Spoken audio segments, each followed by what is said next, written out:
name is Nina Wetsit-Haugen.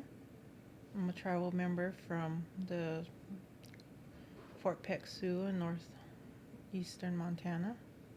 And I'm a full-blooded Native, First Nations, or whatever you view my tribe. What year did you guys move to the area? Because you were from Montana before. Yeah, oh, it was in the spring of 2009.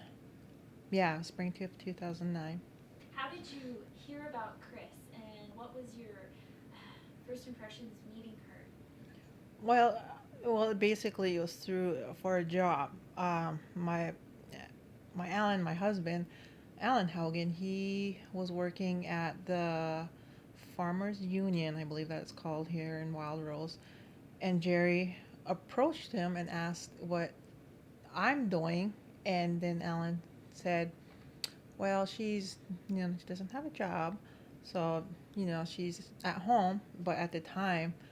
I was at home, taking care of the animals, taking care of Alan. I was bringing in his lunches every day at noon and try to going supper for him. Try to be that good housewife, and that's how, uh, basically how I met Petersons. Sorry, um, the Gillens, and then all of a sudden we got this paper how to prep and how to prep to visit them because you had to have fragrance free clothes. You can't have any new clothes. And I had to have my hair. And back then, I used these herbal essence hair. And and I had to use the fragrance free shampoo, conditioner, and get our clothes all cleaned up 2 days before we went to meet them for a potential job interview for myself to start working for them. And on my first impression of meeting um, Chris is she was kind, of course. She's been always been a kind woman, but then I wasn't a Christian then, so I came from the res, and of course when you live there is but a lot of bad things, and so I had a lot of bitterness in me, a lot of judgment, and I was like, I just feel like I just didn't like being there, because I think it was this the evil one didn't like it because I was there on this around this Christian home, and me being all still like that. I didn't like being there. I didn't like working there. I complained to my husband a lot. I was like, "Why did you make me work?" And I think that was why is because the whatever on what you call them, demons, or um, I don't know, minions or whatever they are called, the evil spirits within me didn't they just plain didn't like me there because it was a Christian place, and it was holy. So that's like my honest opinion is I didn't like it there. And now after all this, now I know why. So that's how I met them, and that was my first impression of both of them was, oh, Christian people. I don't like it here because back then I was like that, very, you know, but yeah, that's how I met them and how I felt about them for probably a while. But yeah, How did people make you feel working in that environment? uncomfortable because I remember the Christian music and talking about God, and I'm like, I don't want to be listening to this stuff. I don't want to be around it, you know. And I was into my Eminem, my R&B, my rap songs back then. The ones that say the F word, rap. That was my music back in rock. AC/DC, that was my music back then. And so I started having headbuds, and I'm sitting there, listening. And then so finally, that's when I went to Chris. I was like, Chris, I'm sorry, but I feel very uncomfortable being around this music because I, I I'm sorry. I just plain don't like it. I just don't. I just feel uncomfortable. And about the the talk of God made me feel very uncomfortable, and that's when I asked her too, Chris. It's like, this is making me uncomfortable. And then after a while, then of course everybody, you know, very respectfully abided with my wishes because, and that was very nice back then. I thought that was, that's pretty, that's really nice of these girls doing this for me. But Did people start to talk about God more? Was there any interest? How did there get to be a change? well, I would say God sent a little helper, and that was Heather, and she um, was the one that was asking me, "Hey, are you interested in a Bible study?" And I'm like, "What's a Bible study?" And then I was explaining. I'm like, I don't know, I don't think so. But really, in my mind, I'm like, "Go on, just leave me out. Don't." And then the next was it 2 weeks later, come up again. Are you interested in the Bible study? And I'm like, no, I'm not, no, thank you. It's fine. And she was like this for about a month. And each time I was politely saying, no, it's okay. But really in my mind, I was like, and, but something, we started getting closer, and to more love because of course Heather is my niece through marriage, and so the love was starting to be there. The friendship at the time was getting closer, and I thought, well, I want to hang out with Heather more, but you know, maybe if it's through Bible study, then yeah, I'll do it then. And then of course, God had his little touch there. I don't know where it come from. Like I said, he had his little helper that was like, and so next time she had, and I was like, sure. And so we decided to, and of course, you were really excited about it. And it was funny too, because when I told my husband, you know, I told my husband, you know what, it's like, I'm gonna go to, I'm gonna go to Peterson's tomorrow, so I'm gonna go do a Bible study with Heather. Ellen was like, what? What are you gonna do? And I was like, I'm gonna go Bible study with Heather. And he was like, shocked. And so I was like, well, it's better than going out drinking. It's better than going out doing drugs like I did with my friends back at home. Well, minus the drugs part because I never did do all those heavy stuff. I don't even know what they're called, but the drinking, was always there with my friends, and he was just shocked. And he was like, "Well, okay, I guess you have a point there." So then I came over and we start studying John, and then after that, it was like getting to be an every week thing, and then that's how it came about. My first interest of it was just interesting um, about what all this stuff is, because in my mind I thought when I think of the Bible, I thought it was something holy. It's just a holy book. I mean, like everything holy, holy, holy is what I viewed it as. When in fact, the more because the more I've studied all the Old Testament now, but I've later 2 years ago I've learned, well, it's not a holy book. It's far from wow. I mean, not far, but there's things in there like us humans prostitute healings.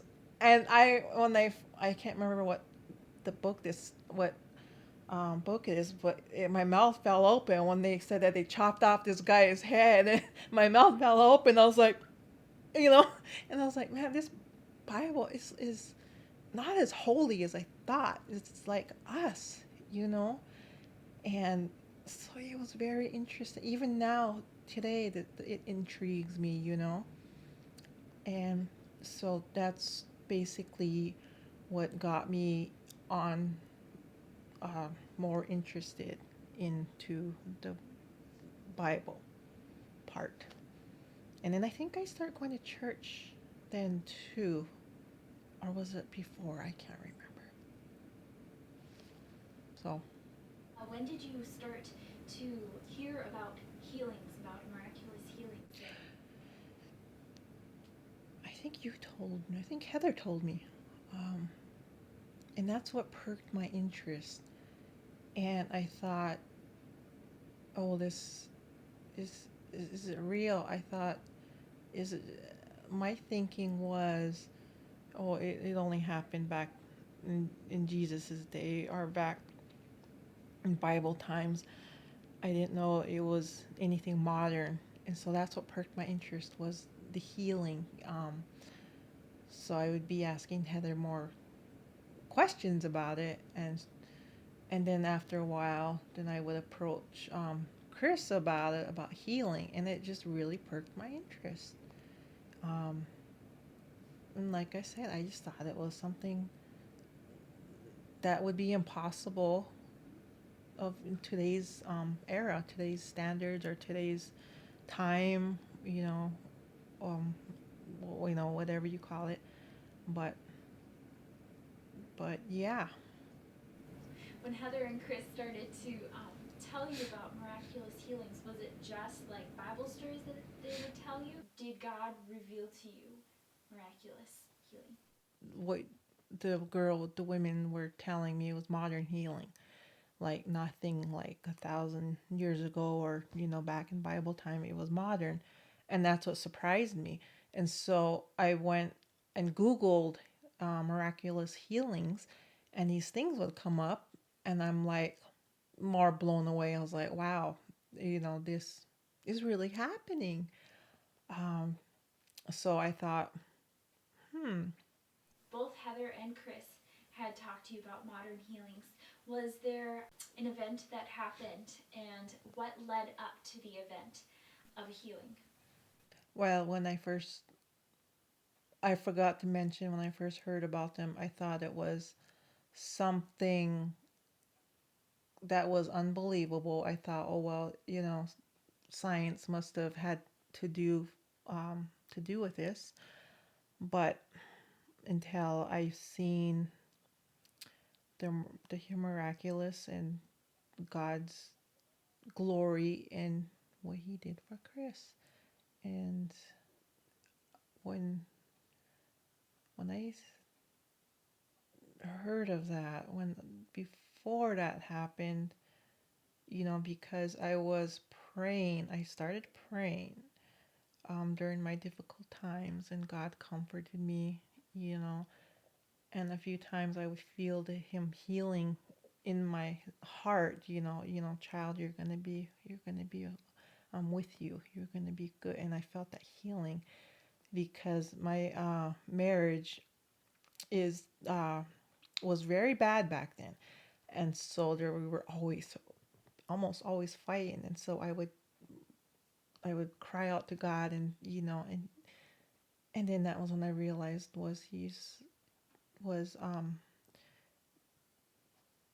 comforting me and healing the brokenness of my heart. And then that Tuesday I went to work thinking it was normal, and then Chris and Jerry come in and says, "Oh, we got something to tell you girls." And I'm like, "Oh, are we gonna get a raise?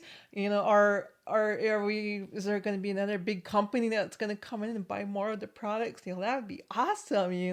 That was my mindset." And then it was nothing like that. That was when they told us that she was healed, and I had to stand there and take it in because I was like in shock, you know. And then when she told me again, I was still like, still like in, like in shock. Yeah, it's like, how can a human comprehend um, somebody who was as sick as Chris was to being healed? And I was standing there and I was just bawling my eyes out. I was crying, I was crying for joy.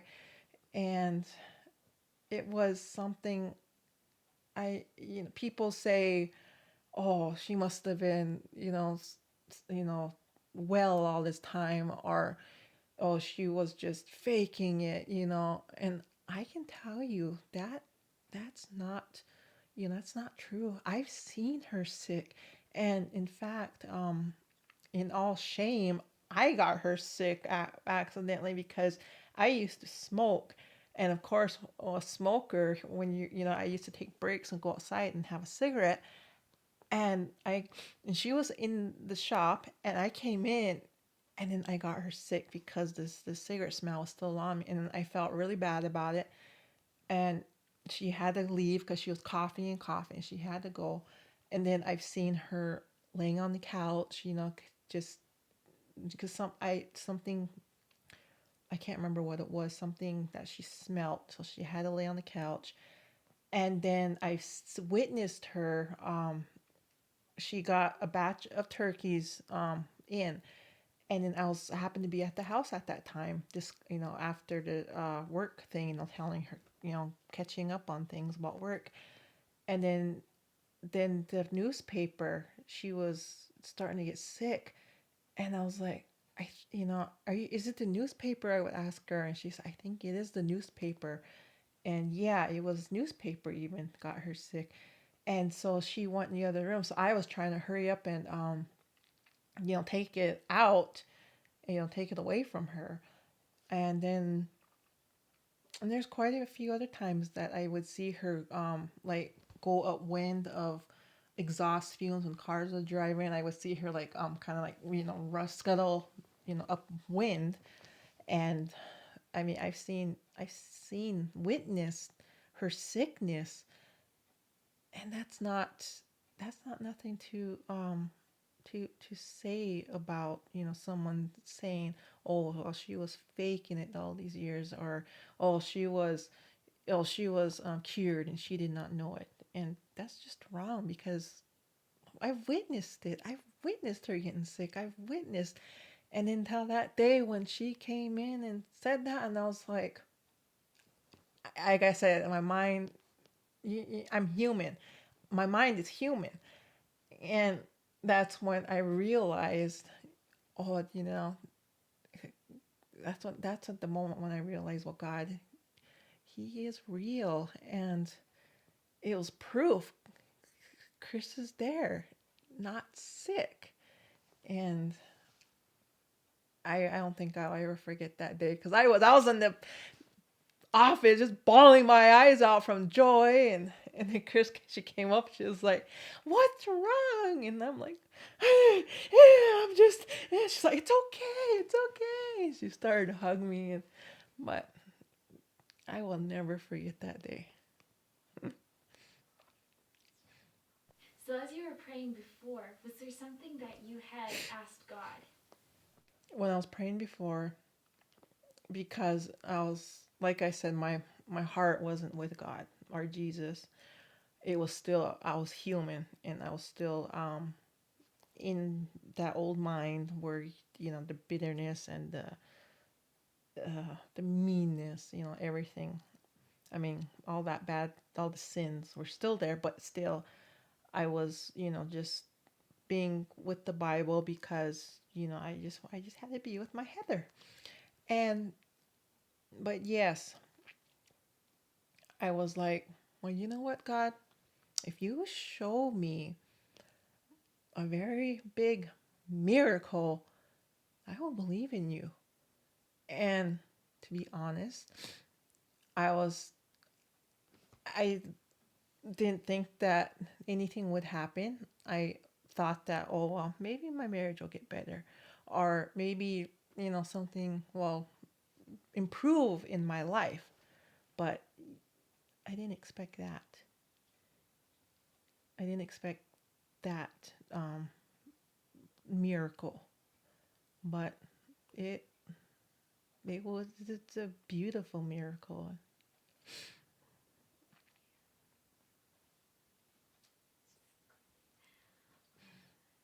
So, after God healed Chris, what was your response to him? To God, or his response to me? Both. Oh, well, of course I was glorifying him. I never did that before. And I didn't know how to do it because I was just happy in my heart, thanking him. And and then I forget 2 3 days later when I was by myself when this happened. I was, sitting there and I was praying and I was glorifying him about what he did, because it's been 18 years for to be like that for a person. And I can't imagine living like that.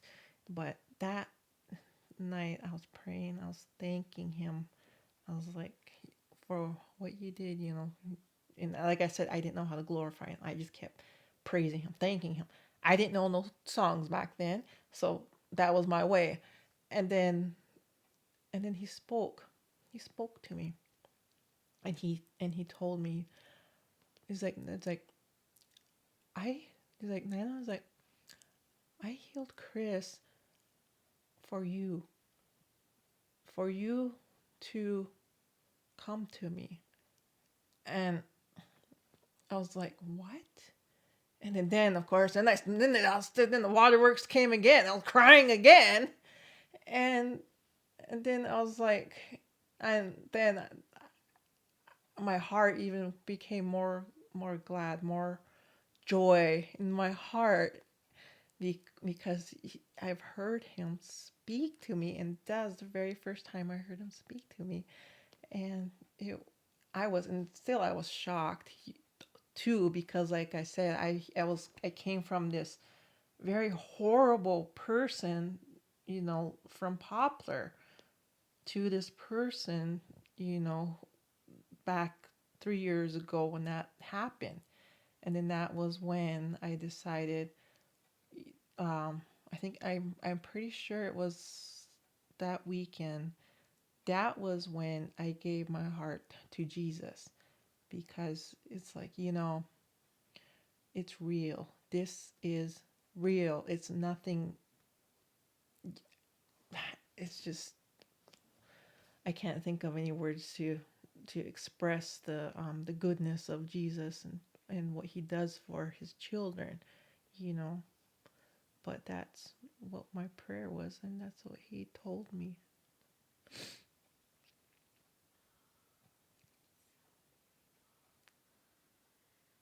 Oh man, that's just so good. Um, so since you gave your heart to Jesus, what has your life been like, and what you could share about your own healing story and what Jesus has, what he has done for you? Well, since the healing, of course, I didn't switch I didn't flip my life completely. It took time, lots of time, because I'm still, of course, I'm still studying the Bible, and still learning. And then so, but I still had the habit of smoking. I still had the habit of drinking, um, until last year. Uh, God, he I he gave me the feeling to quit smoking. And I said, okay, God, if you want me to quit, I'll quit, because I want, because you're my father. I don't want to disobey you. And so I quit like that. No nicotine patches, no Nicorette lodges, what they have today. Nothing. It's just cold turkey. And then January, then I kept my drinking up. And it was kind of hard because drinking and smoking go together. And so it was kind of hard, but I kept telling myself I don't want to get my father mad at me. So on January 1st, I've decided to give. I don't want that in my life either, because I realize the more I'm in tune with the Holy Spirit and with Jesus. He, he doesn't want me to be drunk. He wants me to be healthy. So that was my last time I had alcohol in me was January 1st. And the last time I had cigarettes was last year. And I will, ever since then that was when I gave my all to God and to our Lord Jesus. Because, like I said, I'm only human. It takes me a while. It took me like 2 years to do the non drinking in the non well no the non smoking, and it took me almost 3 years to do the non drinking. But the joy that He has given me, the rewards that He has given me, He's gave me gifts, um, and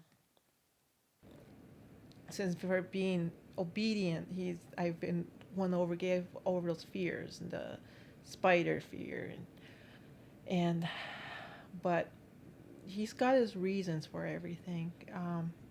Life, of course, won't be perfect for us, and so I've had since I was 21 years old, I've had something called hypothyroidism diagnosed, and that is something I don't know if people know what that is, but I'll give a quick explanation. It's your thyroid gland. It's a butterfly shaped gland in your neck, and it's controlling chemicals that your body needs.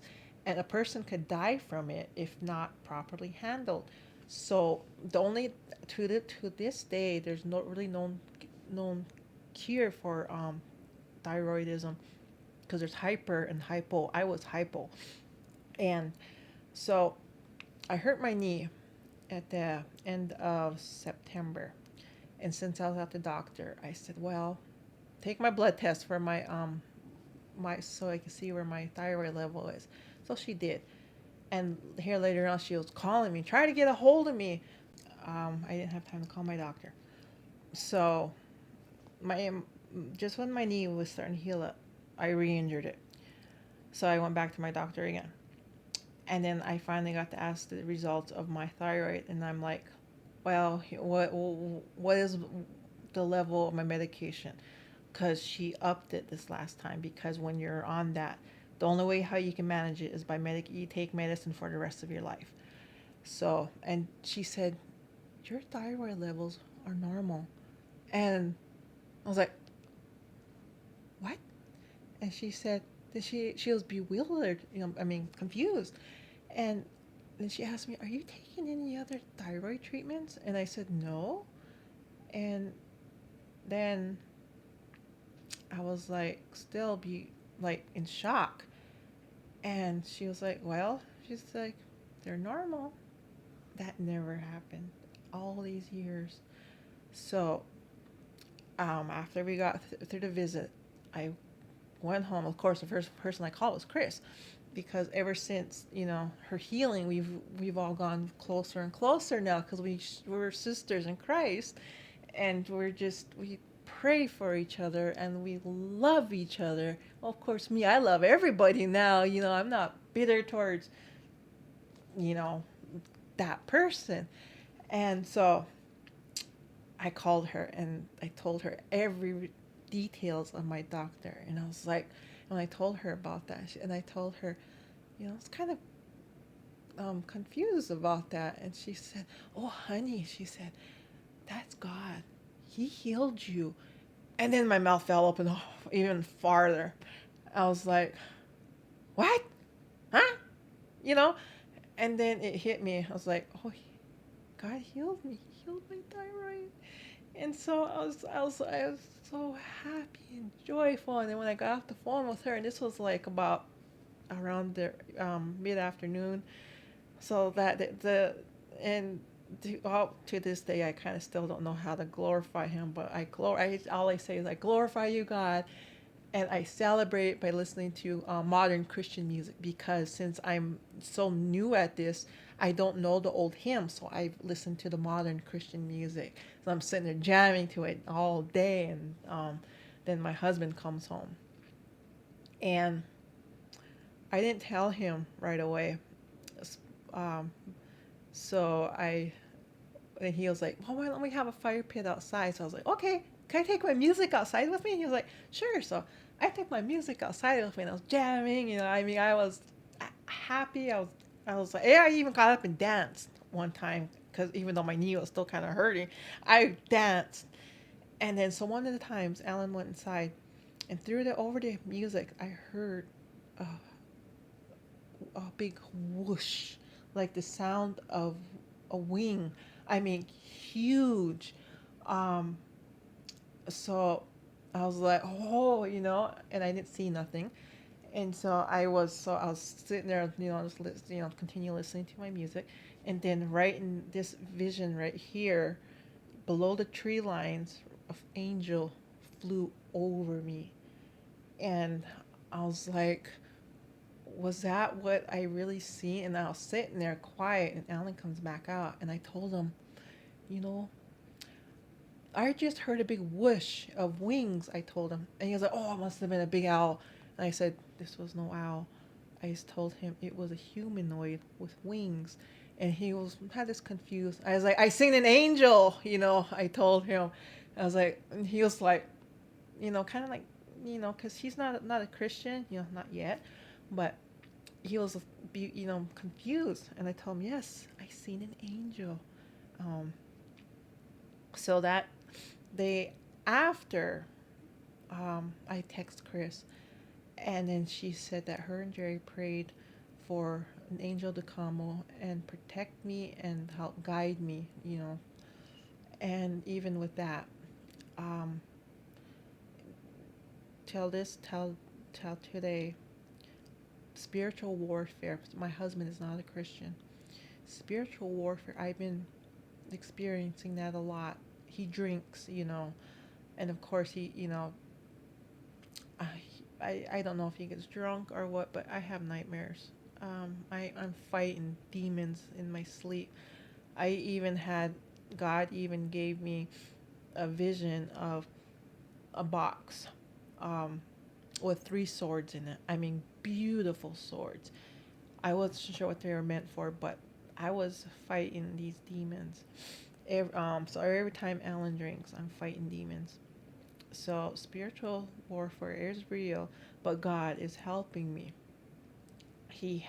That's where they have in Ephesians about the armor of God. Each day I try to remember to read that, and it does help me.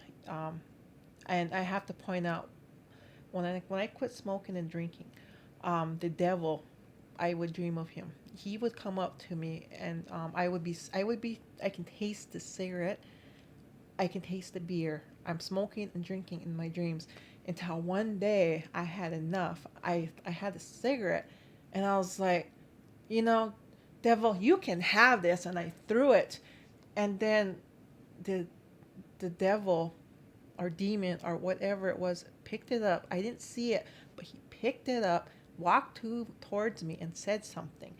And I can't remember what he said, from which is okay. And he walked away, and I looked down. And I was like, "Wow, if it's not in the Bible, it's not. You're lying." And so, and then after I did that, I quit having dreams like that because I stood up to the enemy, and I gave him, if it's not there in the Bible, you know, you have no power over me. Only Jesus has power over you. And so that's what my current day days are with me. I'm still learning. I'm still humble. I'm not that bitter person. I love everybody. I do. Yeah, strangers and people I barely know. Oh, I love you. I have, and even with my husband's daughter, I had compassion for her. And the old me would be like, would have hated her. I'm thinking with what she's going through, the struggles that she's going through, the old me would have been like, oh, well, that's good for you. But now it's like, I have compassion for her. I want to do something for her. So if you're doubting, if you're doubting, so I can tell you one thing. If you're doubting, any doubt with God, any doubt with anything that has to do with God, I know I've been in your place. It's yeah, it can be hard. Um, it can be because we're human. We we mess up a lot, and even I mess up a lot. But I give my sin to Jesus, and He takes it away because that's what He did for us. He died on that cross for us. So every time I pray, I give Him my sin, especially my known sin, because there's so many sins out there. We don't know what we're doing. So I would really encourage you to at least pick up that Bible. It has changed me. It has changed my life. My husband is the greatest witness. It's not what you think. It's not, the Bible's not holy. I mean, you know, as holy as what I thought it was. Nothing. It's not like, angels are, playing their hymns are there. That's what I thought. It's not like that. It's stories about me and you, humans, and the gifts that God has given, the people, and about the Moses, and it's not, and the healing is real. The gifts are still real today. He has given me gifts. He has given me the gifts of discernment, and He even given this other gift. I've seen Chris one time in my dream. She I was standing next to her. Had white hair, and I was still working with her. So we know that cancer is going to be gone, and it's real. The miracles.